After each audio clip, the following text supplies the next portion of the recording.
No black cats, just straight facts. Triple P certified. Listen, we can talk about odds all day. It doesn't matter what the odds are. It matters what's gonna happen.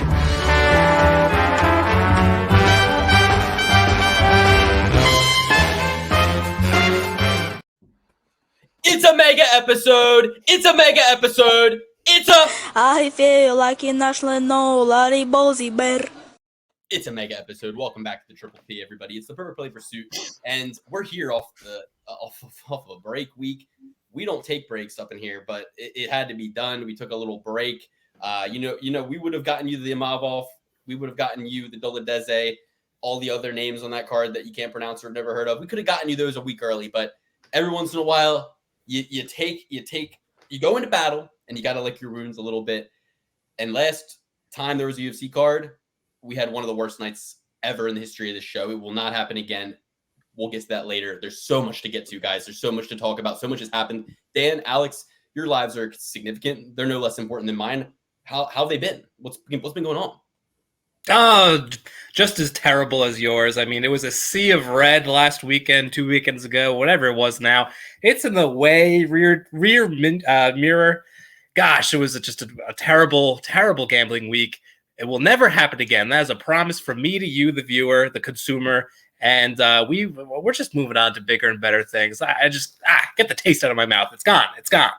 And you know why we didn't come on early to talk about this? You know why we took a week off? Because listen to this. So doesn't matter if you call main event, or the prelims. Who gives a fuck, bro? It's just it's just a cheap way to put UFC on ESPN. So, hey, Dana White, I would rather to be on UFC 299, but I don't make the rules.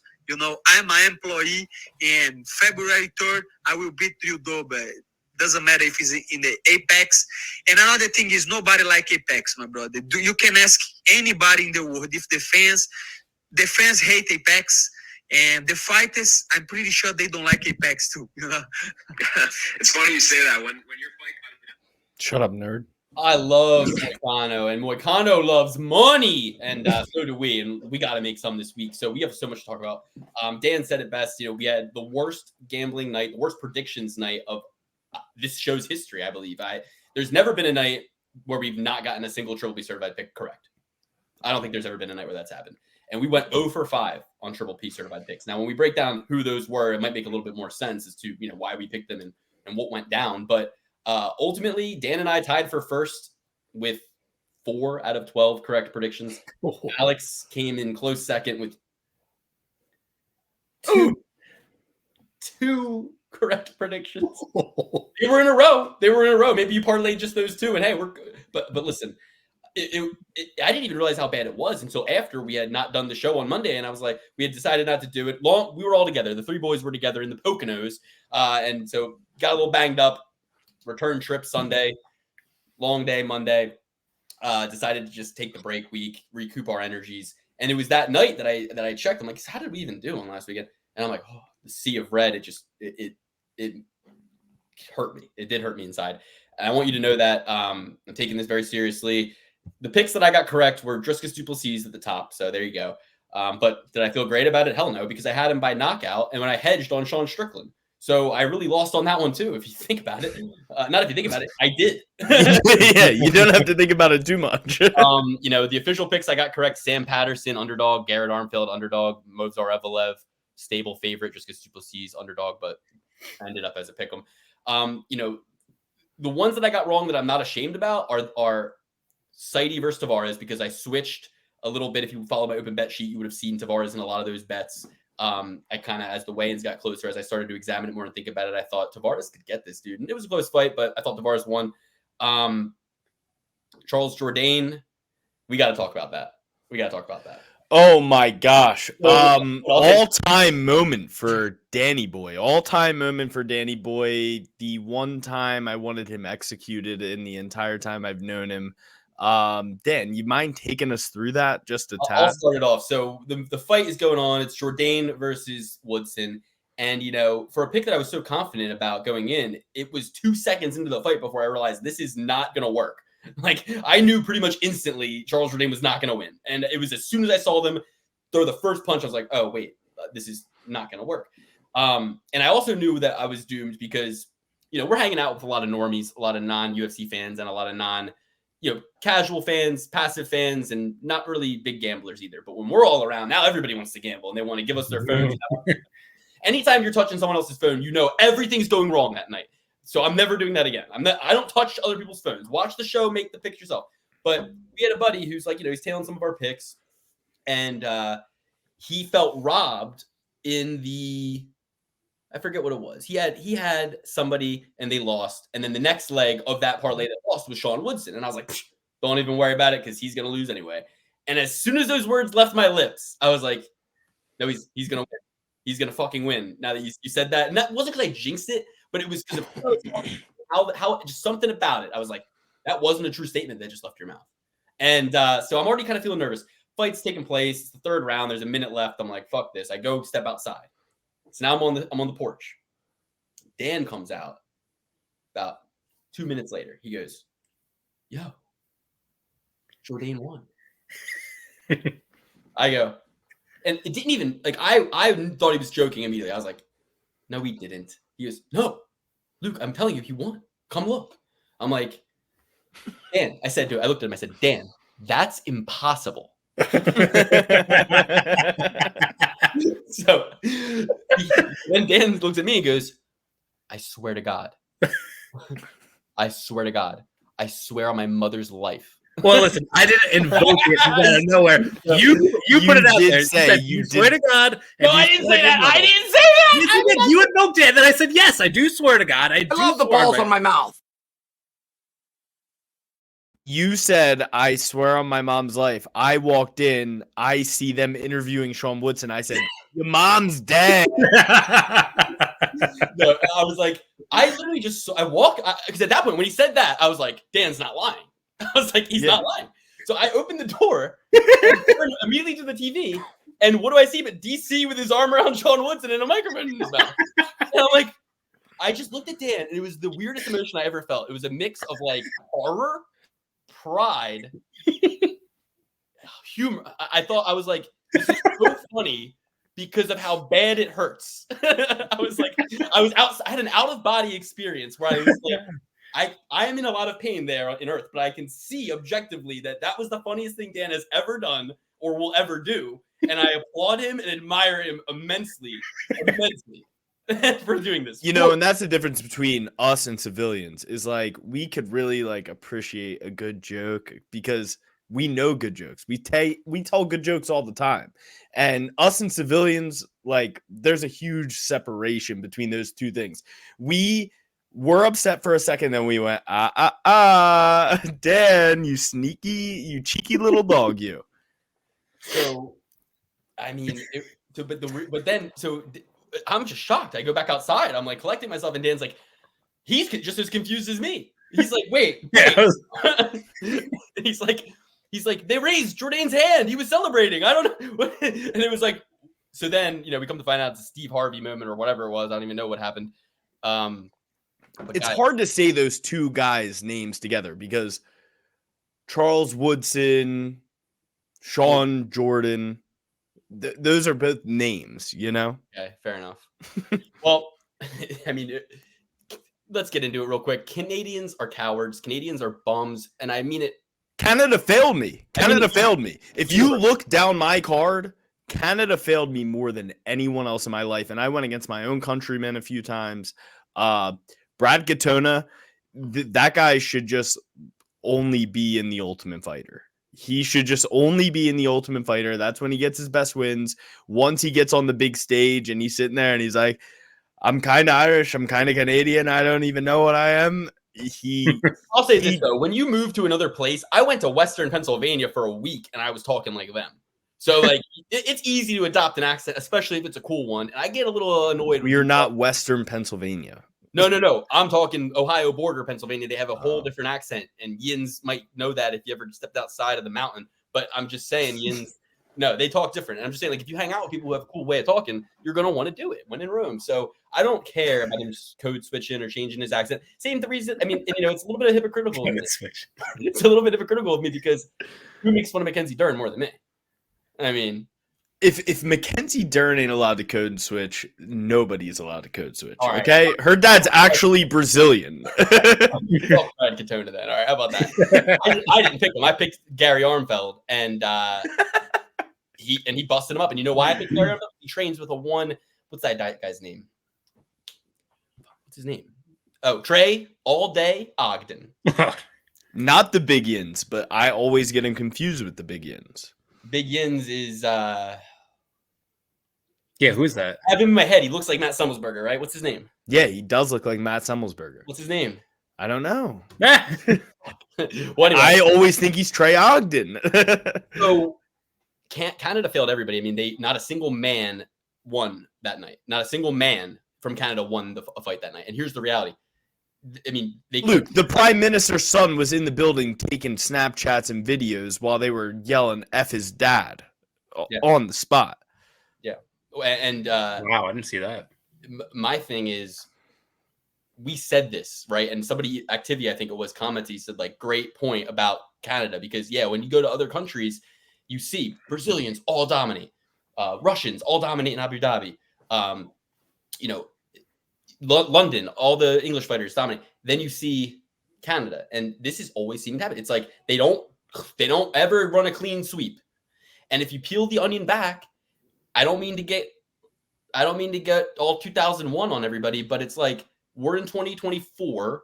They had a talent drought akin to some of these countries that are just now getting into MMA, because if you were a good fighter, you fled Canada and went and trained in America. And if you were on the cusp of maybe being a good fighter, you probably had to stay.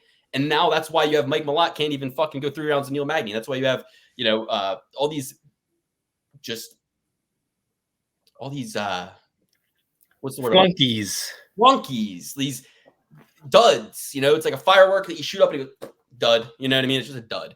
So Mike Malott's a dud. Canada is a country full of duds. And the reason I say the whole country is because you cowards couldn't even give your boy Marc-Andre Barriol or your boy Charles Jourdain a fucking robbery. You couldn't even fucking find a way to rob him, and just through the commission. And not only that, the scales were all fucked up for the weigh-ins, as they always are. They fucking literally let GSP not even make weight against Nick Diaz, according to Nick, and it's bullshit. And also poisoned his water, allegedly. They poisoned his fucking water too, and that's why I was worried that he was even going to grapple GSP, because who knows what they would do again. But, I wrote for the Triple B certified picks we got wrong. Mike Malott, choke job, fucking choke job. Marc-Andre Barriol, split decision snooze fest.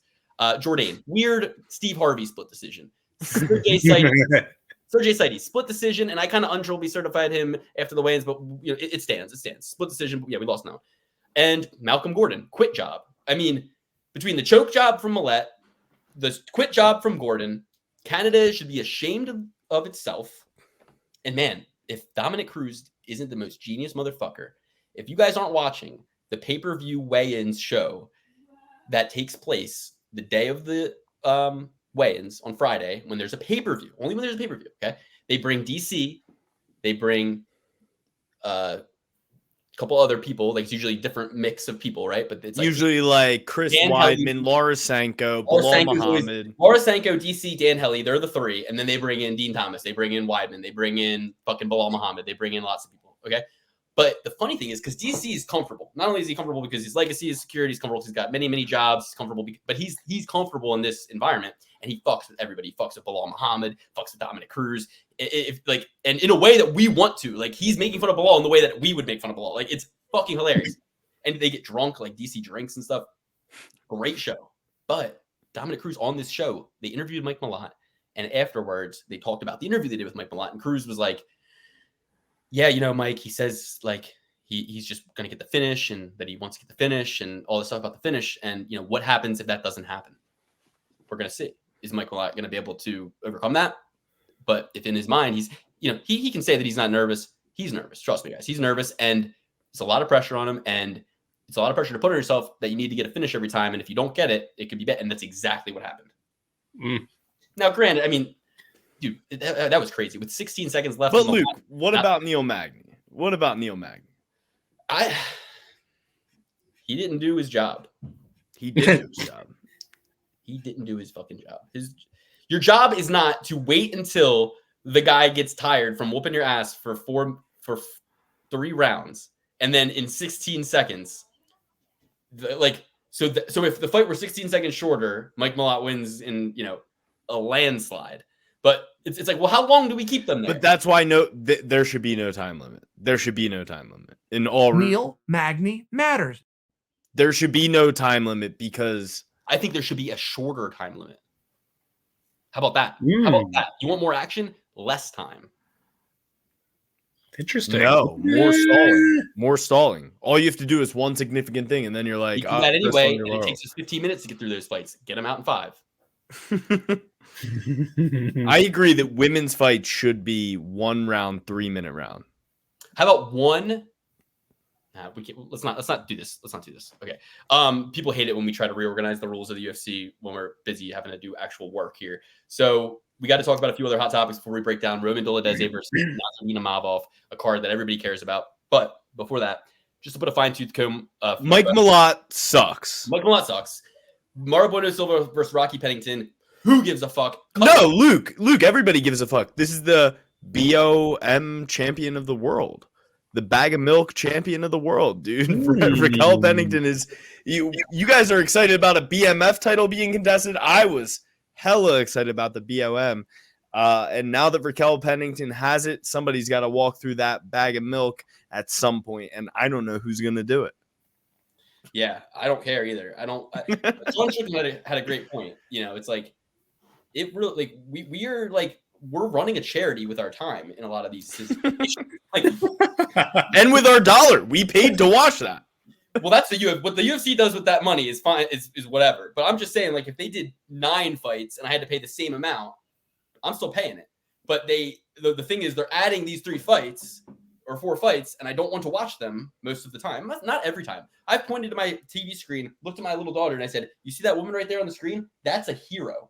Okay, Erin Blanchfield. Danielle Kelly. Who else? There was a couple others. That's it. But I've pointed to my little girl. I said, "That's a hero." Okay, not a female hero, not a good lady. But I say, no, not even a good fighter. She's a hero. So, Erin Blanchfield, you're a hero. Danielle Kelly, you're a hero. Danielle Kelly teaches Brazilian Jiu-Jitsu once a week at a place in New Jersey. That's South Jersey. 20 minutes from where you live, Dan. So anyway, maybe I'll partake. So anyway, I want to say that you haven't gone up to New York to have Caitlin Chukagan pour a bag of milk on your head, though, and we know where she trains. No, we don't. That's Henzo Gracie's, New York. At this point, the Caitlin Chukagan bag pouring milk on Dan's head reference. We have so many new fans; they're not even going to remember what that is. But anyway, what we need to talk about: Sean Strickland, Dricus du Plessis.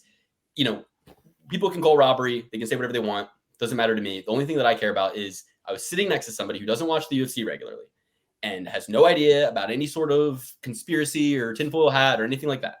And all he said was, every time Sean Strickland lands 3 punches, the commentary team says nothing. Dricus du Plessis lands 1, and they're like, what a good punch by Dricus.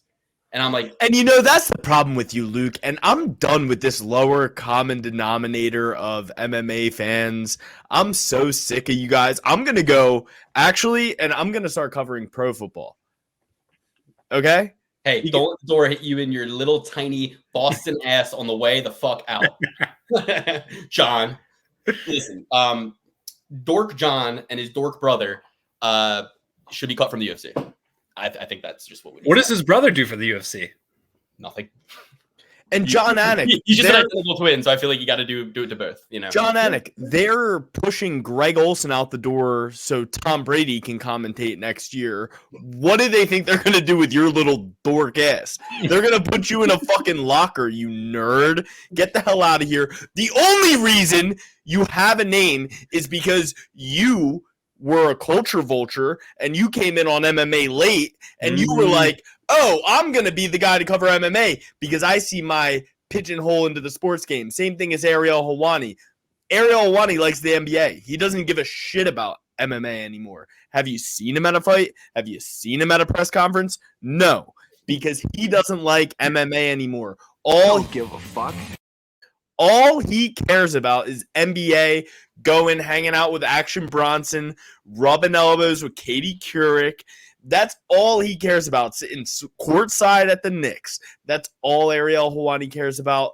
And all John Anik cares about is getting the hell out of MMA. He never wanted to be here in the first place, and you're not welcome anywhere else. You have better luck trying to get into baseball, you fucking boring-ass commentator with a one-sided opinion.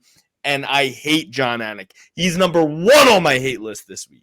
Bring the UFC back to the gold standard. That's right. We're bringing back Mike Goldie Goldberg. Virtually identical. I think not. I think he's actually... Or Jim Brown. At least get Jim Brown back. Oh, who? Rest in peace. Jim Brown used to be a commentator. For Jim Brown. I didn't hear you. Yeah. That'd be awesome. That would be awesome. Actually, a dozen football players I'd rather see in there than fucking John Anik. Get Greg Hardy behind the mic. I'd love to hear what he says. Chandler Jones. Those are 2 guys I want to hear what they have to say. So, Rampage Jackson. You're so right about like John Anik. It's like these junior varsity folks got a golden opportunity with MMA, right? They got, and who knows better than me? I know when the same time John Anik and all these other, I'm not even saying they're like Johnny come latelys necessarily. I'm saying when John Anik decided to start working in the MMA space, right? I was in high school, middle school, and I at the same time was trying to get people to just like the UFC, and I was fucking lame for that. You see what I'm saying? Culturally, the UFC an evangelist. Was not cool. Yeah, the UFC was not cool. MMA was not cool. And nobody wanted to have anything to do with it. There was no money in it. But if you know for a fucking damn sure fact that you ain't getting any opportunities with the NFL, NBA, NHL, that's a nice little fucking launch pad for you. It's a incubator. It's like I can penetrate and no one else is competing for this job and dominate like Charles Jourdain. Yeah, and then my seniority and my tenure will be the reason I get to stick around versus there being a better person for the job. Necessarily, right? Like there's better people for the job. There's better people who want the job, but it's when you get somebody on TV, it's familiarity, it's what people are used to, and then that itself becomes value, right? So John Anik, for all these years, he didn't need to be getting paid any money. He was being paid in value that is worth way more. He was being paid in becoming a totem of the sport that evolves with it, and now because of it is lifted up, right? It's like the UFC pushed him up. He didn't pull the UFC up. He was here. He was lower than the UFC. He went in, and then the UFC lifted him up. You know what I'm saying? And it's like, let's just say this. John Anik had one of 2 options. WNBA commentator, UFC commentator. He said, which one's going to grow more in the next 5 years? Yeah. So if he wants to go be the ball, I think that's a great role for him at the NFL. He could be the ball. No, I don't forgive him. The only reason that he apologized is because of the backlash he received. And if you have a wrong, if you're just completely, what's the word I'm looking for? He was bratty. Bratty is the word. And my question is, John Anik. So you were being a brat. We all called you a brat. And I'm like, oh, I'm sorry. It's like, no, you just want us to stop hitting you. You just want us to stop hitting you. You're not done being a brat. You're done being a brat for now. You're done being a brat for now. Who listens to John Anik's podcast? I don't. Apparently, a lot of people. I don't. But what are they? Find it. But Luke, what are they? MMA fans, clearly, right? Like, who else knows John Anik's name? Nobody. So he is looking at all of the MMA fans that listen to his podcast and saying, you guys are the lowest common denominator. You think I would have to deal with this in the NFL? Guess what? I'm going to take my ball and I'm going to go to the NFL because you guys don't deserve to have me as a commentator when John Anik, worst on the lineup every time. Like even Sleepy Joe and Daniel Cormier. I love Daniel Cormier. Sleepy Joe in DC. If you put John Anik as the third, throw Michael Bisping in there, throw Dominic Cruz in there, throw anybody in there, throw Plank from Ed, and Eddie in there, and I guarantee Joe Rogan and Daniel Cormier will have a better commentating experience than with fucking nerdy pencil neck John Anik. And he actually had the audacity to say something about, like, to Dominic Cruz was like, it feels like Strickland's landing more, doing more damage, right? That's what Cruz said. And then Anik goes, well, very snarkily, he's like, well, it's 10-9 must system. So round winner gets 10 and the round loser gets 9. And damn it, it's about points scored. And it's not about that. Hey, they changed the rules 6 fucking years ago, John. Yeah, the new rules do take into account damage. So what the fuck are you talking about? Because they changed the rules 6 years ago. So anyway, there's more I want to say about it, but we can't waste too much time on John Anik. There's no road to redemption. There's no road to redemption. It's a full-blown boycott for John Anik for me. I never watched his podcasts anyway, but to call MMA fans or even a subsection of MMA fans the lowest common denominator, it's like, bro, do you see what NFL fans and NBA fans do to their teams week after fucking week? Like, have you watched the Eagles? Like, the Eagles 1 week, everybody will be like, oh, the best team ever. And then the next week, they're like, we need to fire every single person in the whole entire organization. I'm not even an Eagles fan anymore. Tennessee Titans. I'm a Titans fan. Tighten up, Luke. Tighten up. So, what the fuck, John? Like, and like football, like, has he seen a tailgate in his life? Like, they slam each other through tables that are on fire. I don't even know if that's the lowest common denominator. How about this as a lowest common denominator? You're a commentator that actively puts out there that you're a gambler of the sport. That's cretin. That's not good. You can't be doing that. Which is illegal by the new letter of the law. He's always like, oh, am I wrong? He's plus 500 now. My 2-year-old daughter just placed her first bet. Everybody, I literally give her a fucking Zyn pouch while you're at it, John. Give her Give her a Becky mouth pillow. Luke, I quote tweeted that with the video of Dana White saying that's fucking illegal. That's fucking illegal. Exactly that one. And I agree. MMA fans are the lowest common denominator because they didn't even realize how funny that was, these civilians. It's crazy how jokes like that just go over people's head. Dana White, hilarious. The Pink Daddy, Dana White. The only thing I need Dana White to stop doing is bailing out all these streamers every time they get into a gambling bet. And it's like, Dana, bail my ass the fuck out, bro. I get robbed on your fucking product week after week. Like, hey, Dana, I got an $18,000 hole you can help dig me out of. You want to help dig me out? Can we do 2 hands of blackjack so I can get even on the fucking DraftKings? Like, goddamn. Before we talk about the robbery, did you guys see that LSU player who just got arrested for illegally gambling on his own games? And he's like $80,000 in the hole. He lost. Oh, I didn't know it was like that. Oh, that's your takeaway? He lost $83,000 and then still got arrested. He's like, oh, shucks, man. You can communicate this product. You can make money off the product. And some of the bets were like him getting a touchdown. Anytime touchdown score. It's like Pete Rose, it's like, can you really hate the man for just believing in himself? Can you really hate that? He wasn't a coach. He wasn't over pitching guys. He was just out there and he's like, I am going to get a touchdown every week. I don't hate that now that I know that detail. And furthermore, I think he should not be punished and in fact get just sent to rehab. I mean, like, if they catch you doing that and the takeaway is you're down 80 grand, it shouldn't be you're going to jail. It should be like, we're going to get you some help, son. That's the penalty. No, the 80 grand is the penalty. It's like, not only were you in on the action, but you were terrible. He's like, that's what I'm saying. These games are fixed because I was trying to win and the refs were stopping me even when I knew I could do it. The sad part is only like 10% of his bets were on college football, and the majority of them were like, myself over. Myself, anytime touchdown score. My team winning.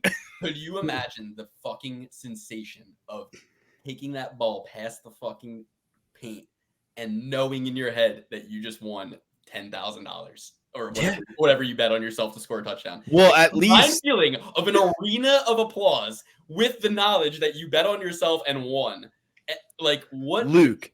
And then the second after, when you see that yellow flag behind and your dumbass lineman is caught for holding, and you got to go back there, run at the ref and knock his head off his shoulders. Luke, he bet $550,000 over the span of his time on FanDuel.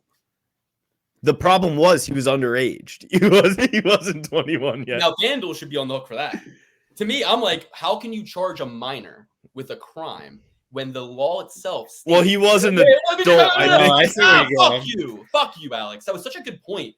How do you charge a minor with a crime when the law itself is written to state that the age of the minor proves their irresponsibility and inability to use the product itself? It's FanDuel's fault. But I think he was over 18, which is not a minor. That's an adult doing a crime. It's under 21, which is the law.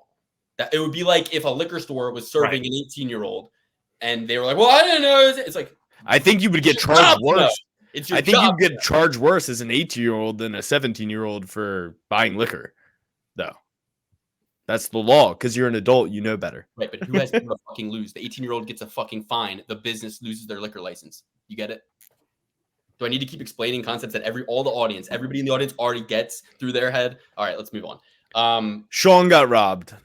And the reality is that John Anik was, through his commentary, literally like almost making people think that the UFC had a vested interest in like Triscus winning. Like that's what my friend, who's a casual observer, thought and believed, listening to the way John Anik was talking about. He was glazing, bro. And the Canadian commission is cowardly. You know, Sean Strickland was the fan favorite. He deserved to get the win. He was the champion. He deserved the win. Not only because he outlanded him in more rounds and did more damage. Like, you know, it's like he did win the fight. Like, the only damage that was on Sean's face was from an illegal strike, a headbutt, which I think should be legal. But if the only damage on someone's face comes from a blow, that's illegal. Isn't that kind of like Kyle Dawkins versus whoever the fuck knocked him out with that? It would have been, and here's the funny, brings me to my next point. Kevin Holland. It would have been if he had, you know, like paused the action, told the ref, and the ref reviewed it, and then, you know, would have been disqualifying or a no contest, right? And he said that. He said if I had fucking took the coward's way out, and it's funny because Sean's friends with Chris Curtis, and when Chris Curtis took the coward's way out, he said, you know, I would never, I don't blame anybody for not wanting to fight one eye. Listen here, guys. Here's the deal, guys. And you get into Alex Jones pretty quick from Sean. You sounded more like Steve-O, to be honest. I have no idea. I don't think Steve is on restrictions. I have no idea. Wrong disclaimer. It's all a joke. I'm just jealous. That's why he's still breaking his legs. Going to amnesia. Oh, that's the thing. I've heard people say that. He's like, I'm not allowed to have the thing. So when I don't know. I have no idea. Let's not speculate. I love everyone and all of the UFC's investors, and I love you all. Except that dastardly Vince McMahon. Oh, yeah. Let's not touch on that. Adrian. I said dastardly. Dastardly. Yes, I have smoked crack cocaine. All right, and if you saw his tie, that ties into what we need to talk about before we break down the next fights. What do we have for the Super Bowl prediction? And no, folks, I'm not saying the big game because we don't make any money off this podcast, so you can't take anything from me. Luke, what? You're not allowed to say the Super Bowl. We made a lot of money last night. I got a deal for the podcast. I was going to wait to the end of the episode to tell you. We do make a lot of money now. Big time contract from Kick. Cut that part out. We got a Kick contract in the works. So it's in the works. I'm trying to find a drop, but I can't. Anyway. I honestly don't even know who those people are. Jake, call it. Jake, we need that better bag. We need a better contract. Jake, come on. Let's go, Jake.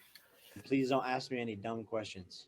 Because the guys that are paying us now have us backed against the wall right now. Like, we're pretty much $100,000 in the hole. If you really think about the grand scheme of everything, between bandwidth, between the gambling losses, it's the cost. Okay, we got to get going. So that's the show. Thanks for watching. Okay, last thing I'll say before we get Super Bowl. Super Bowl. We got to talk about Eminem loser. Super Bowl's. There's two things. So listen, Sage Northcutt, fucking done. We're done with shit. Sage Northcutt is not a fighter. Sage Northcutt quits when the going gets tough. Shade Northcutt doesn't even deserve me to say his name properly. Fuck Shade Northcutt. Luke, no one watched this Korean League baseball game. This is what happened. What is his name? Sage Northcutt. Sage. I keep saying Stave. Sugar Sage. Mr. Northcutt, goes and gets himself an opportunity, right? With the one fight league. They blast him. They fucking blast him into high hell. It takes a whole team of doctors to put him back together. Okay. Gets $1 million man. Do they say, okay. Sorry, we gave you fucking who do you fight? It was that really elite striker. Florida Cosmo. Yes, Alexandre, right? So he fucking nails Shane and destroys him, and then they build him back up, and they say, we're gonna give you Shinya Aoki. Okay, we know he's broken bones, but he's 70. He's 70 and he weighs 100 pounds, and all he's going to do is roll on his back, and he's never in a million years going to be able to take you down, and you're good, and you're never going to get hurt. You're never going to get hurt in this fight. And his bitch ass doesn't get on the plane to go do the fight because his corner had visa issues. His coach had a visa issue. You can't fight Shinya Aoki without a coach. I will fight Shinya Aoki without making weight or training. Well, for one, you shouldn't associate with criminals. Who's I wouldn't. Which is the only reason you get visa issues in the first place. Well, I wouldn't say that, but here's the thing. Allegedly. Yeah. So it's like, dude, like that is. I'm gonna read you guys this post. I have it right here. I'm sorry to all my fans and to my opponent Shinya Aoki for not fighting tonight. There were some last-minute visa issues with two of my coaches, and they are on their way back to the U.S. right now. So he was already en route. He might have even been in Asia. I think he was in Asia. I think he was actually there. Okay. I think he was there first, and his coaches were trying to meet him, and they got sidetracked. Okay, one championship offered to help by giving me a world champion jiu-jitsu coach for a replacement. But not having my coaches that I trained my whole camp with out there with me to compete against arguably the world's greatest MMA submission artist of all time wasn't going to be best for me. That's how he put it. Wasn't going to be best for me. Thank you, Chatri and World Fighting Championship, for trying your best to make things work at the last minute. Again, I apologize to Shinya and everyone that was tuning in. I know that 165 is an incredible card with incredible world-class talent that everybody will still enjoy. First comment, such a bum. Second comment, chicken and a duck, scared of an old man who weighs 15 pounds less than you. Next comment, how embarrassing. Next comment, you're a letdown to the whole sport of MMA, bud. Next one, Mr. Fake, nobody cares. Okay, that's all the comments that Instagram will show me. But so not just me saying these things. Pitiful. The fight doesn't begin when the ref says go. The fight begins each and every day when you want to stay in bed and shouldn't. The fight begins when that guy blacks your eye and you can't even see, and then now you faced adversity. Now that's when the fight actually begins. The fight doesn't begin when all of the conditions are perfect for Mr. Sage Northcutt. He looks like he was built in a lab. Sage Northcutt, who not in the USADA testing pool. So just saying, Sage Northcutt, every advantage. They tailor you a fucking octogenarian to fight, and you don't show up. And they offer you a coach. They offer you this, they offer you that, and you don't show up. You don't make the walk. So if Shinya Aoki pulls you off your bar stool and slaps your girlfriend on her ass, you're going to need to call your coach, right? You're going to need to call your coach to settle that beef, right? Good to know. Sage Northcutt, you're pitiful. You're a disgrace. And to the sport, not like when it goes. And, Sage needs to hear this because you're looking at a all-American Texas boy, beautiful face, beautiful body, blonde hair, looks like a Ken doll. And do you think, listen, I know I told you at the beginning of the show, Dan, if we all put our problems on the table, you'd probably take yours back. But I really believe that he has had a very, very privileged life. I'm talking good-looking privilege. I'm talking athletic privilege. I'm talking genetic privilege. And he has probably been told, yes, yes, yes, yes, yes, yes, yes, yes, yes, yes, yes, yes, yes, so many times in his life. And to have that kind of build, to have that kind of support from your family at such a young age, to be given these opportunities and supported through these opportunities by other people with other people's money. I don't care if it's your dad or your mom. It's other people and their money and their time. Mr. Faber, Mr. Faber. you say Mr. Faber one more fucking time, you're banned from even mentioning Uriah's fucking name. Okay? I hope Uriah Faber spits in your fucking face.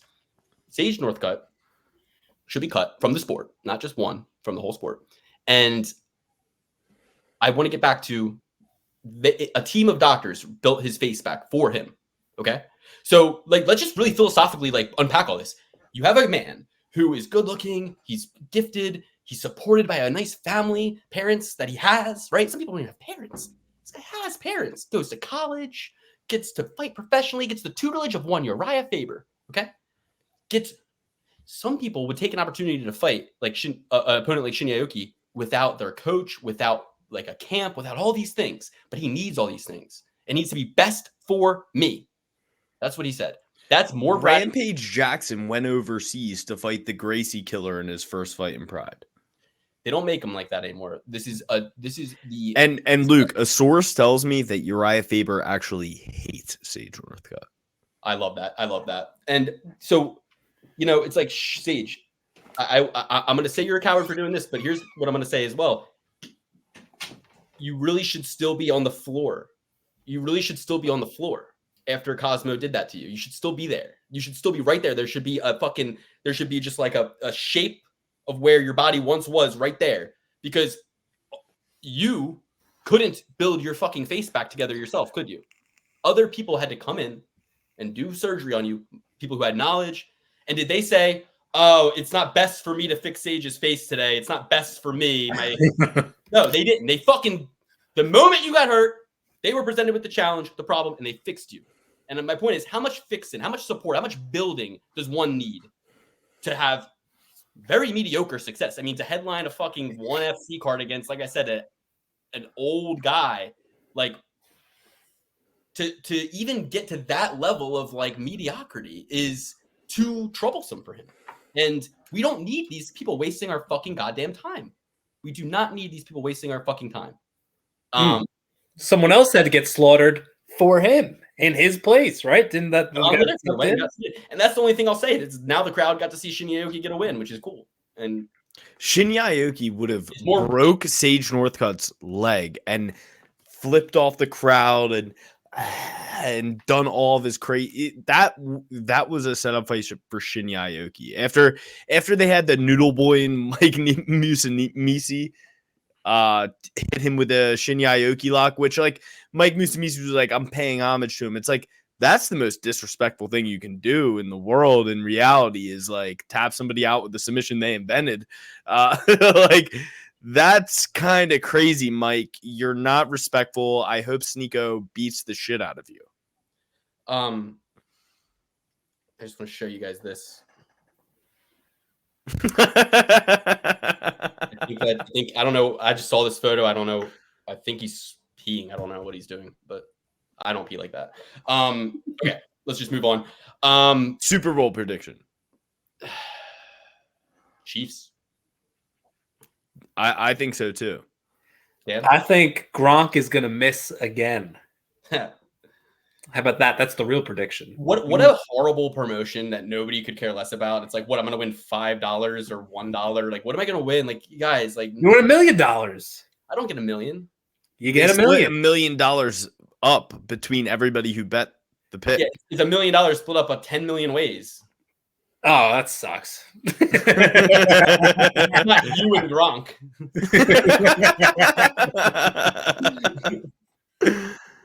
But I thought if you got it right, that you were in like a pool of potential winners. Gronk pulls it out of the hat, the helmet, maybe. And hey, Devil's Advocate Dan, you just won $1 million. You correctly predicted that I would miss. You need to bring back those things where like you throw the ball through the thing and you win money. That's at the college football thing yeah.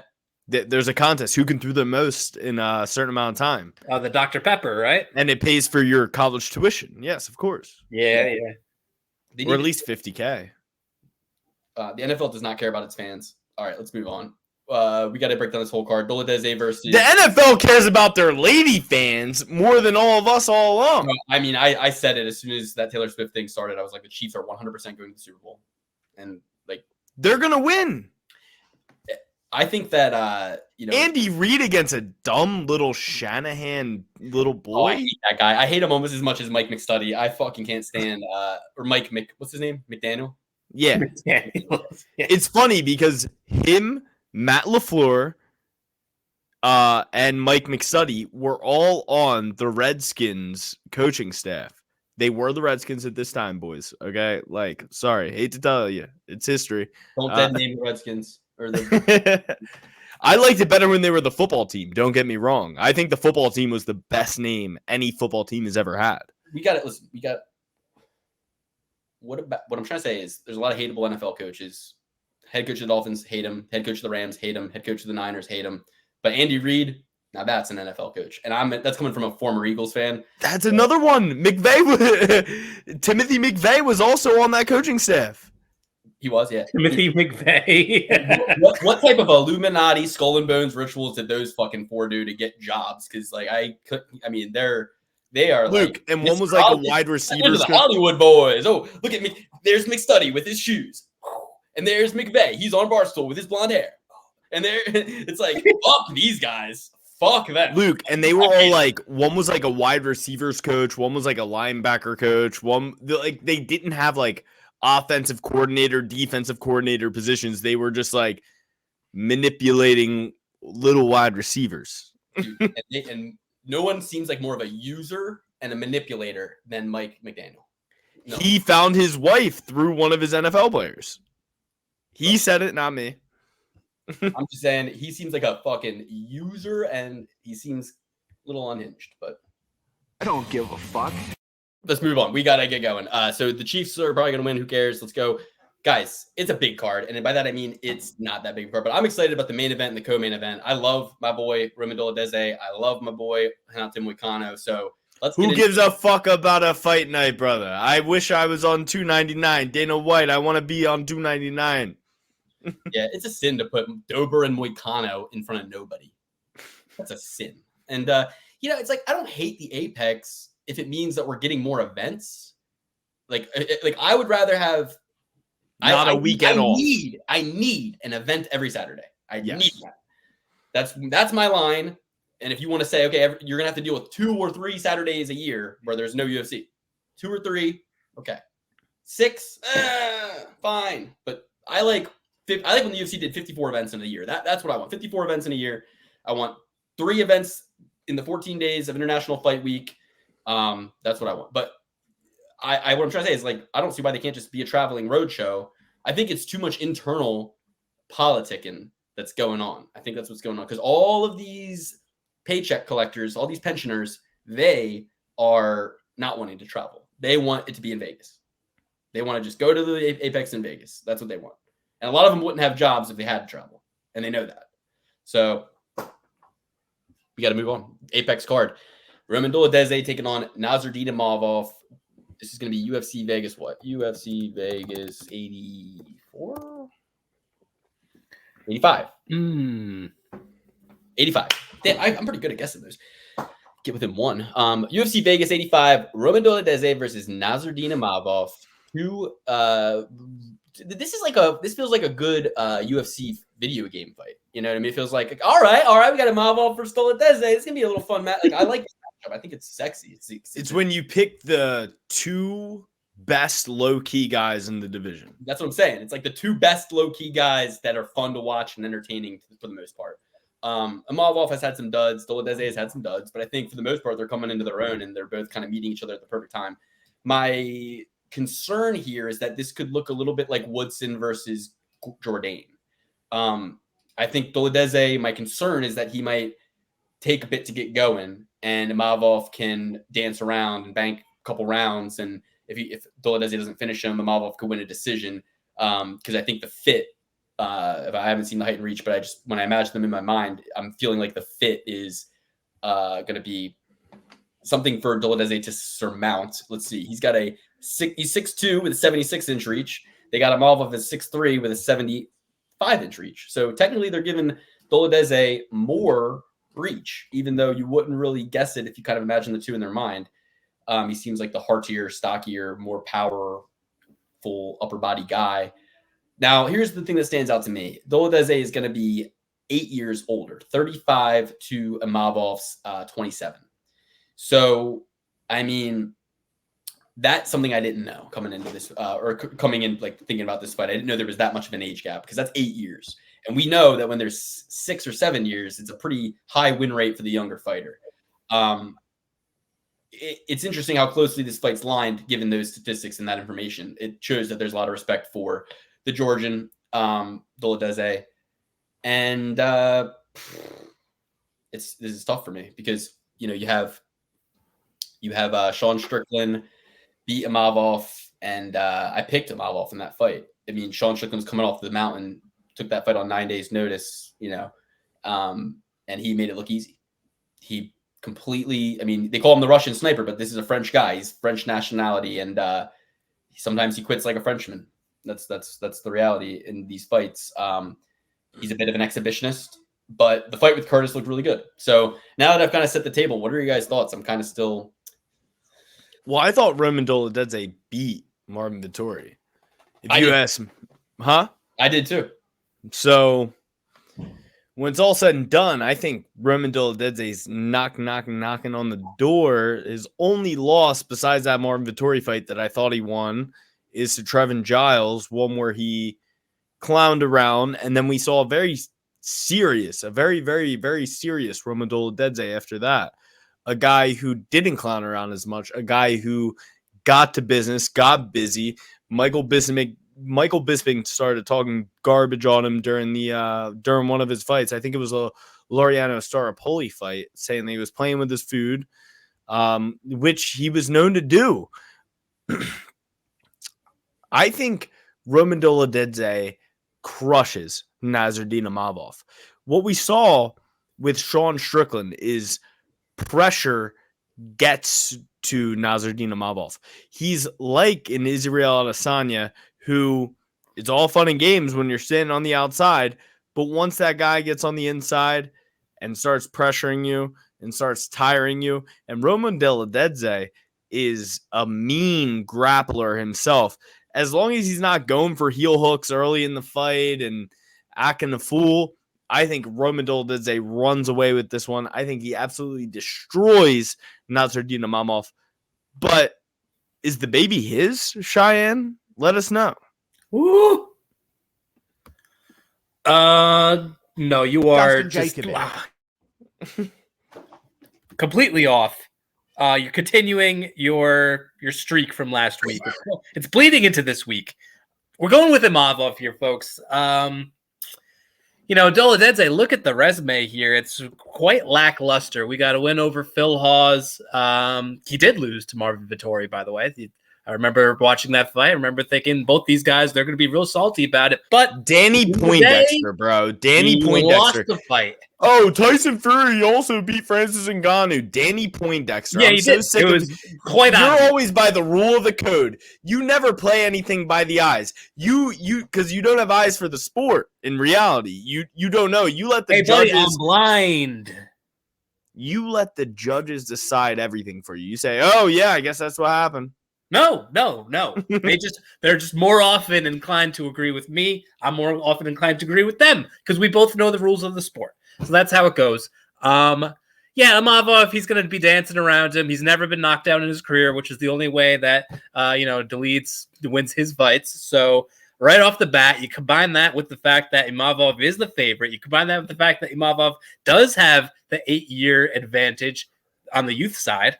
It's all adding up to Imavov here. Let's be honest, folks. I know that Dolidze is a fan favorite, certainly of my two cohorts here, but fellas, let's win some money, please. Can we win some money and do the right pick and do the right thing and pick Imavov?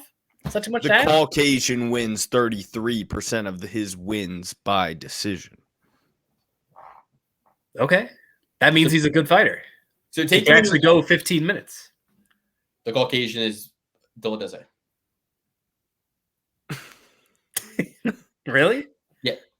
That's what we call a checkmate. That's what we call a checkmate. That's what we call a checkmate. His nickname is the Caucasian. Yes. So he is from the Caucasus Mountains. Yes, Georgia. I got Georgia on my mind, baby. I'm like Danny, Ray Charles. I'm blind. I've never seen a single fight. So here's my thing, man. I'm gonna have to so here's what I'm doing, right? In my head, I'm going, okay, will you be more sad to not win money off of Dolidze should he win and you believe he might win and you thought he would win and you want him to win, right? Or if you lose on Imavov, like if I lose on Dolidze, I don't think I'll be as sad as if I bet on Imavov, knowing that he's kind of a pussy and quits and Dolidze is not the one to do that on. With the juice on Dolidze and how I like him and how I believe in his character and philosophy more, in terms of just like being like more of like a fighter, like fighting through the adversity of the fight and winning.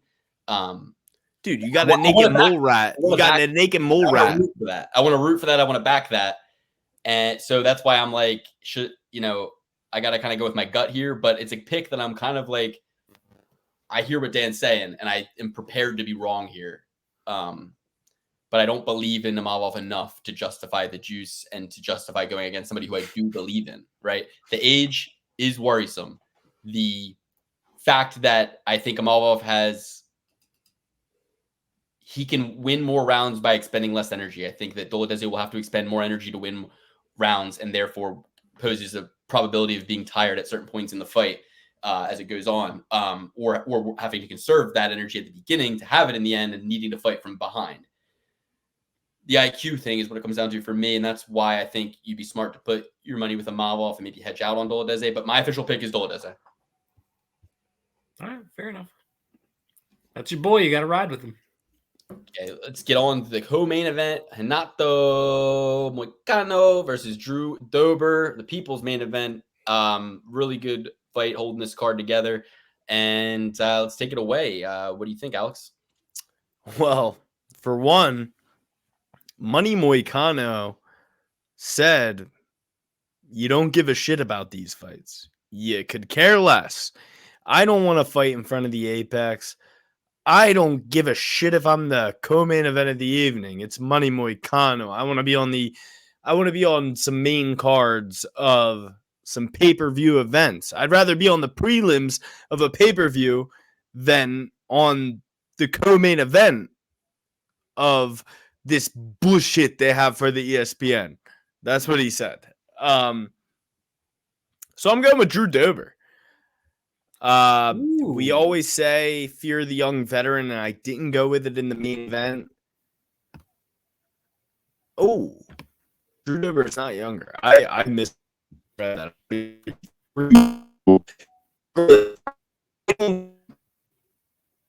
All right.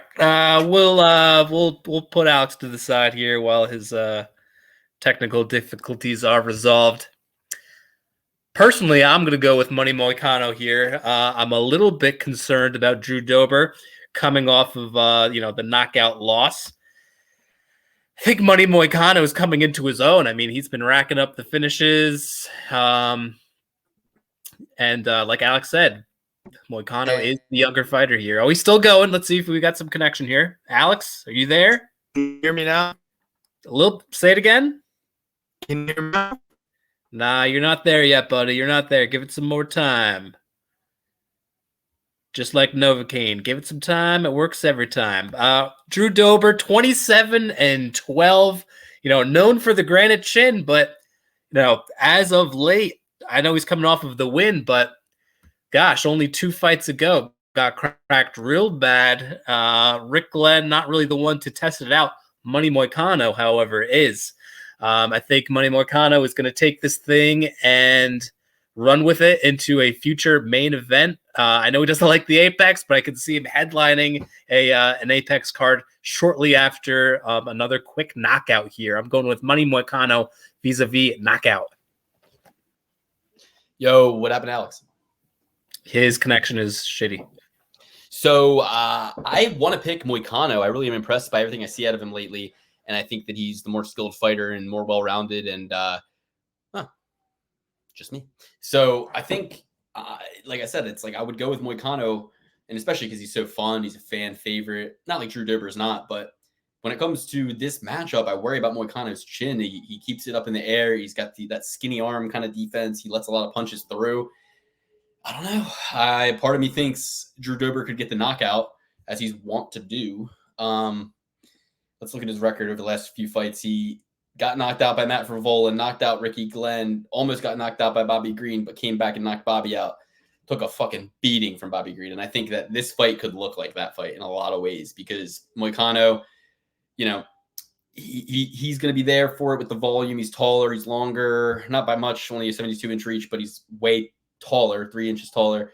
And I think a little bit, you know, slicker all around the outside, but it's like that same slickness is what I think could put his chin there to get touched, and Drew only needs one of those, man. Drew's got 10 more fights, 7 more losses. Do you expect Drew Dober to get his 13th loss, or do you expect Renato Moicano to get his 6th loss? It's like both these guys, you know, Drew already over double-digit losses in his long career. I don't know. This is such a tough fight to call. I don't know if you heard what I said about Moicano's defense. I think he's there to be hit sometimes. He's got the skin and keeps his chin up in the air, and you know Drew only needs one. Yeah, and Drew's going to come in there with the southpaw stance. Maybe that throws off Moicano, and like you said, he's already a little bit vulnerable as is with his defense. So you know maybe even that wrinkle exposes him even more. These guys are both kind of in the same camp too. If you look at their resumes, it's like they really can't get over that hump, right? They get up to that elite level. Those elite guys, the Aldos and the rest of them, it's like they fall a hair short. So this will be a big win for whoever's able to take it. I'm going to take Moicano, but you know it's. I see what you're saying. It's a little bit iffy, but I'm riding with the knockout. I think that Dober, his career is a little bit more on the downswing, and we're going to see more of the knockouts coming his way. I mean, he looks amazing. I don't really think his body and career is on the downswing. I think if anything, he's kind of looked better than ever in a lot of his recent fights. But it's so hard to tell, right? Because Drew Dober, in fights he wins, he has moments where he looks really bad in terms of getting hit a lot. Yes, he gets hit a lot. Yeah. I think that this is a fight you could break down a million ways. You could break this fight down to death. But it's just going to come down to the night. You know what I mean? That's why it's a pick'em. Why it's lined like this. Is Moicano going to fucking be able to avoid the big power from Dober? It's a tough fucking act. Dober is going to put himself in the position he needs to be in to hit Moicano hard. And Moicano's been knocked out before.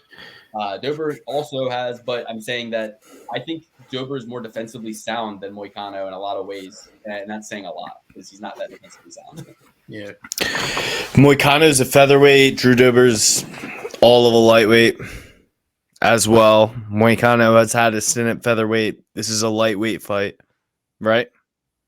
I think, no, Moicano's always been a lightweight. No, he hasn't.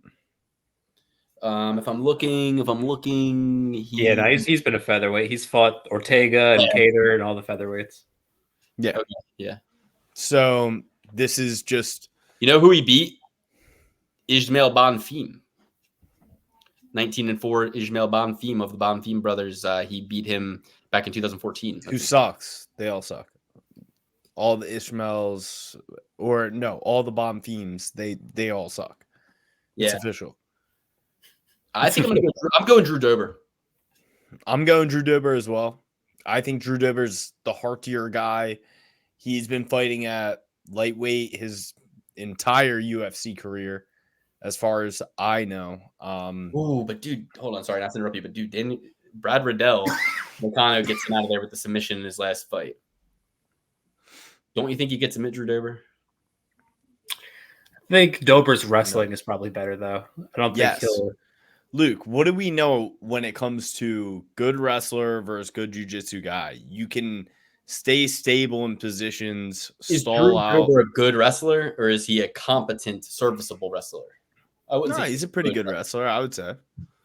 That's not where he wants the fight to be, though. Man, this is so tough. I have two things in my mind. Moicano by submission, and I have Drew Dober winning. I'm going Moicano. All right. Yeah, I'm going money Moicano. He's been fighting at lightweight since the pandemic era. He's got like 10 fights. What you said to me rings in my head. You said that both of these guys have trouble getting over the hill. But you know what I think is that Moicano wants to get over that hill. Moicano wants to get over that hill. Drew Dober is not looking for a title shot. He's not looking for even a contenders match for a title shot. He just wants to put on good fights for the fans. That's it. And he's not even fighting for any fans. Wait, the only reason Renato Moicano fought at 155 in the fight against Brad Riddell, wasn't it because Renato Moicano got off the couch eating steaks to fight that fight? Hernandez. So you're thinking of when Moicano got beat up by Dos Anjos, when he took that fight on short notice. Yeah. All you need to know there. So I'm going Drew Dober. Or no, I'm going Moicano. Dude, he got knocked out by Chang Sung Jung, the Korean fucking zombie. I know. I hate that. He got knocked out by Jose Aldo in 2019. But that's like not prime Aldo, but not over the hill Aldo either. That's when Aldo was actually going for title. No, that's over the hill Aldo. No, he was fighting Peter Yan for the title. What are you talking about at that time? But that's over the hill Aldo. Aldo won the WEC title. He came into the UFC, defended the title like 8 times. He wasn't in his prime, but he wasn't. Aldo isn't even out of his fucking prime now. Aldo is still the man. No. Hold on. Aldo's prime predated the UFC. 100%. That was the prime of his career when he was out there running out and kneeing Cub Swanson in the face, knocking him out in the first round, 30 seconds in. When he was doing all this crazy shit in the WEC, that's when he was in his prime. And that's what made the UFC know they had to have that weight class. Guys, do not forget this. Like, you forget that these guys, Uriah Faber and Jose Aldo, they came into the UFC past their prime and still beat the shit out of guys. Faber, yes. Aldo, no. Aldo was in his prime when he was in the UFC. He had that great I think Aldo had like 10 title defenses in the WEC. He fucked Frankie Edgar up at UFC 200, and Frankie wasn't out of his prime then, and neither was Aldo. Frankie was also out of his prime. Luke, prime is when you were at the best of your career. You only hit your prime once, brother. I don't know. If I look at Aldo's record, the fight that stands out to me as like a career-changing Aldo fighter in terms of people respecting him. Max Holloway. No, he lost those fights. I'm saying in terms of people respecting Aldo, when he kicked Uriah Faber's leg so bad that it swelled up 3 times its size. That was, to me, when people were like, fucking Aldo's like elite. Wasn't that in the WEC? I don't think it was. I think it was in the WEC when he destroyed both of Uriah Faber's legs. Well, why lead us into the next fight? Look into it. So me and who did I even pick? Moicano. I'm on Drew Dober on an island by myself. I'm going Moicano Dolidze. I'm prepared for both of those to be wrong, but I'm going Moicano Dolidze officially. Okay.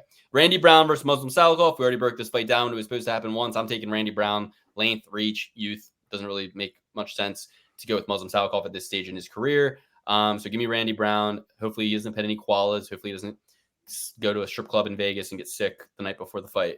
Just get to that arena, show up, do your thing, Randy. Yeah, for some reason, I'm a little bit scared of this one, only because it seems so obvious that Randy Brown should win as the younger guy with all the reach and athleticism and everything his way. Muslim Salikhov clearly is, he's slowing down, getting up there in age, and doesn't throw with a lot of volume, but neither does Randy Brown either. So I'm a little bit scared that Salikhov could squeak by with like a split decision or something, but all the same, I mean, the smart pick is Randy Brown here, and don't have to really dig into it too much more than that. And then just one last thing, or Alex, you can get into it, but 6 years younger, 8 inches of reach, 4 inches of height. Like, come on. When Jose Aldo won the title in the WEC, until he lost to Conor McGregor, he fought 9 straight title fights, won every single one of them. Who was the last fight before McGregor? Edgar? The last fight before McGregor was Chad Mendes. 2. That's when he knocked him out and ran into the ground. That's 2. That's 2. Yeah, when he knocked him out. Chad Mendes 2. He beat him in a unanimous decision. Yeah. That was Chad Mendes 1 when he spinning back kneed him in the face. So what do you think about this next fight, Randy Brown versus Muslim Salikhov? Randy Brown. Call my rude boy, help me get it up. Yo, it was so funny. If you guys watch Unprofessional Breakdown, our boy Sadiq Youssef, he was breaking this card down and he skipped past he skipped past like this fight and a couple other fights, and he was like, he's like, okay, next we have Viviane Araujo versus Natalia Silva. Hey, what's that behind you? Rolled up real quick, and he's like, it's just my imagination. Okay. So yeah, this fight, Vivi versus Natalie. Anybody have any opinions? Oh, Silva's going to destroy her. She's the minus 350 favorite. Nice little parlay pillar. She's much faster. I feel like, Viviane is, she's powerful, but she's a little plotty. She moves forward like a robot. There's a lot of big overhand rights. I feel like Silva has more than enough skills defensively to get out of the way, get on her bike, land a shit ton more volume, and ultimately a knockout blow, possibly. I mean, I'm not going to get crazy and do a lady fight by finish here, but certainly on the money line. Money Moicano, minus 350, nice little parlay pillar, Natalia Silva. Yeah, everything you said makes complete sense. That was coherent, lucid, and astute. Vivi Araujo is 10 years older than her. She's 37 years old. She's 2-3 in her last 5. She's a plus 235 underdog. So I'm going with Vivi for those reasons. Her opponent, 5, undefeated in her last. Well, wait, you're going with Natalie. I'm going with Vivi. You are? Yeah. Araujo? Yep. Yep. Going with Vivi Araujo. And because it's obvious that that's what's going to happen. And yeah, so because you were betting on the woman's minus 290 favorite, 350, and I'm not. So you guys can make your choices at home. Dude, she's a beast. She's the next big thing in the division. Yeah. Heard that one before. Don't hurt me again. Don't hurt me again. Please, please, Natalia. Don't hurt me again. But how'd she hurt you? She didn't hurt me yet, but all these other hot and up-and-coming prospect women coming into the UFC at a minus 300 favorite lose. Vivi Araujo just beat Jennifer Maia. And by the way, if Valentina Shevchenko didn't exist, you're calling Jennifer Maia world champion. Vivi Araujo. Thank you. Okay. No one loves Jennifer Maia more than me. Araujo. Silva. And then we triple B certified Randy Brown, obviously. Dan and I went with Moicano. Alex and I went with Dolidze, so no triple B certification. Oh, one more fun fact. Jose Aldo beat Frankie Edgar to get the title back after Conor McGregor knocked him out. Then lost it to Max Holloway. Lost 2 in a row to Max Holloway. Knocked out Moicano. Knocked out Jeremy Stevens. Lost to Volkanovski. Lost to Marlon Moraes. Split decision, which got him a title shot. How bad that was a rigged job. Then beat Marlon Vieira after losing to Peter Yan. Then beat Pedro Munoz. And then beat Rob Font. You guys When you look into it, Jose Aldo is the greatest to ever live. So then next we got Alice Kebab Khizriev versus Makhmud Muradoov. Undefeated Black Wolf. Alice Kebab Khizriev 14-0, taking on Makhmud Muradoov 28-8. Guys who have disappointed us, man. Makhmud Muradoov getting submitted by Gerald Meerschaert as a heavy favorite, not a good look. Coming off that win against Brian Barberena by decision, a fight that we all took him to win by knockout, obviously. Didn't make that happen for us. So Makhmud Muradoov, nobody likes him from a betting standpoint, has not done right by us. Coming in plus 165 underdog. I'm going to go with Khizriev, and it's just based on, the evidence of what we've seen in the UFC regarding his performances, the strength of his opponents, and he's Russian. So I'm going with Khizriev. Wolf. Yeah, I was looking for a way to pick Muradoov. Maybe he keeps that on the fee, and the better boxer prevails. I just don't see it. As you said, Luke, I mean, that Meerschaert loss was devastating. That was so bad. That blew up 1 million tickets. Yeah, I think this one's relatively simple. The wrestling of Alish Kebab, definitely said that wrong, is going to get to Muradoov. His wrestling is just subpar for someone that you would expect from that region. Even in some of his wins, the Andrew Sanchez win, I remember he was losing like the whole time until he didn't. But certainly the wrestling is this guy's kryptonite. So got to go with the wrestler here. I was looking for the way to get the underdog in, but I just don't see it. Alish Kebab.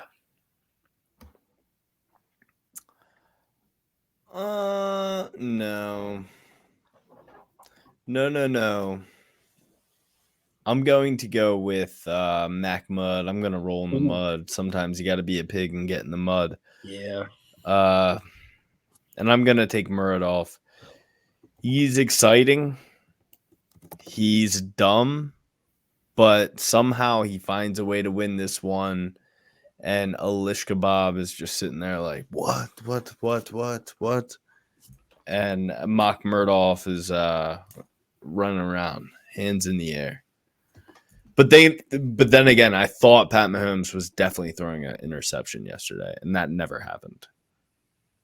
All right, so you're going Makhmud Murdoff. Yeah, I don't like that. I was ready to trophy certify Khizriev, but it's okay.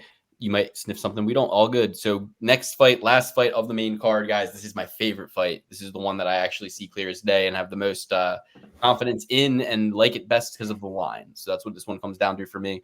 The Dolidze fight, the Dober fight, those are some opportunities if you like one side more than the other because the lines are close. This fight is one that I see going one way. I see I'll let these guys go first. Dan, what do you want to say? Or Alex, you want to say who wants to go first? I want Chuck Buffalo. I want Chuck Buffalo all day. I think he ruins Gilbert Arena. He didn't necessarily show the best of himself on the Ultimate Fighter. His only win in the UFC is Orion Koski. What do we think about the Koski brothers? Not very much. Huh? Said not much. Not much. They stink. They absolutely stink. I think Chuck Buffalo goes out there and ruins Gilbert Arena. I'm with you 110%. I think this is the spot of the card. Charles Radtke, Chuck Buffalo, fan favorite, going to bring the house down. No crowd this time to call me names to. So I'm with it. I like it. Chuck Buffalo all day long. He's going to smoke Gilbert Urbina as an underdog, plus 140. Give me it all day. So you guys, you're both already brothers. Would you want to be a blood brother with me and have pride in it? What does that entail? Cutting our fingers and doing this. Oh, I can't get that. Plus, you're a bit of a mudblood. Would you look into it? All right, I was trying to go the Buffalo route. I got that Buffalo route. I got that pure blood. They all want me to donate, but I say, show me the money. You all hand you checks. Bing, bing, bing, bing. When it comes to you guys, he's injected his asshole. Injected in his asshole. You guys got some injections. Yeah. I don't know where that was. But anyway, okay, so I love the balls on my mouth. I am, in fact, on steroids. If anybody's wondering, that is what he's talking about. I am on steroids. Yeah, I'm on gear. That's the cool way of saying steroids. I'm on gear. I'm also on Gilbert Urbina, 6 years younger. What is that? Whoa. 6-inch reach advantage. No, sorry. 6-inch height advantage, 3-inch reach advantage. And the dang on guy's training out of the BMF ranch. Why didn't anybody tell me that? That's an automatic. Oh, that's your takeaway? Chuck Buffalo is going to find an interesting way to spell BMF ranch. Yeah. I'll tell you what. Yeah, that's a chip. That's a point away that he's trading. Let's just call Donald Cerrone. He was fucking wrestling a bull and wrestling bulls. And listen, Twisted Steel. Gilbert Urbina needs those 6 years to get as good as he needs to be to beat fucking Chuck Buffalo. Chuck Buffalo is 33. He's not 39. You know what I mean? He's 33 to his 27, and Gilbert Urbina needs 7 more years in order to fucking be able to compete with Chuck Buffalo. Fact. Gilbert Urbina is no Brian Battle. All right, so let me say this.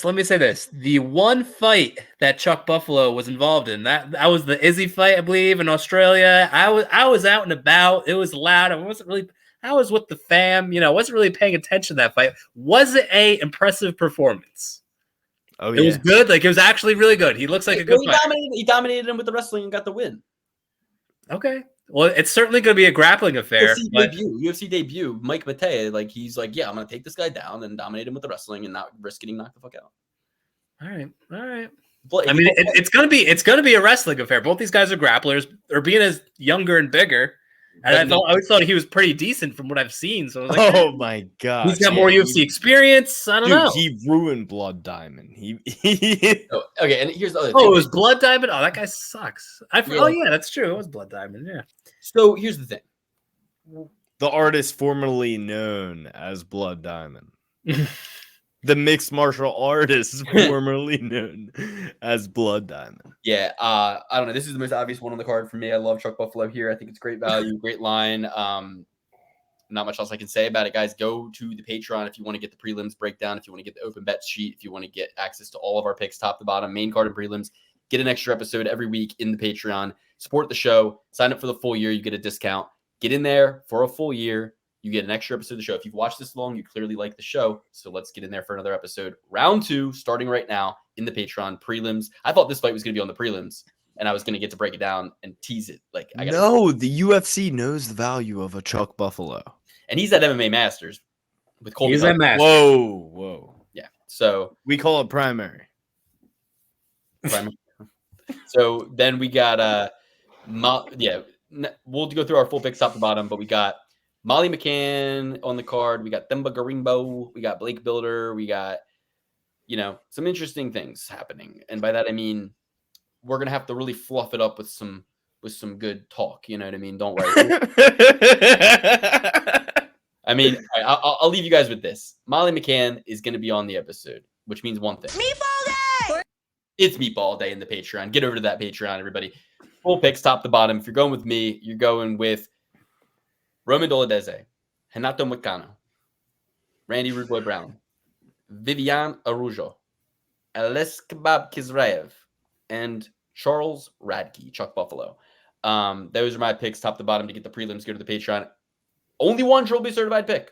Only one Trophy certified pick on the main card. And that is Randy Rude Boy Brown. Wish we could have done more for you there, but coming off an 0-5 Trophy certified week, the worst ever, we need to just get you some winners in there. So 111 out of 169 in year 4, 66% accurate on Trophy certified picks. It took a hit last week with that 0-5, but we're still pulling 66% accuracy with the Trophy certified picks in year 4, coming off of 70% accuracy in year 3. So 66 to 70% accuracy is the range over 2 years. Pretty good odds, pretty good shit there. Okay, cool. So Alex, Dan, take them through your picks, top to bottom.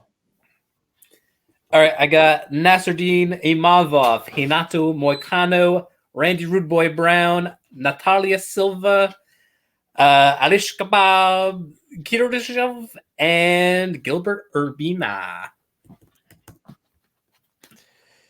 And if you're rolling with me, you got Roman Dolidze, Drew Dober, Randy Brown, Viviano Araujo, Makamud Muradoov, and Charles Chuck Buffalo Radtke.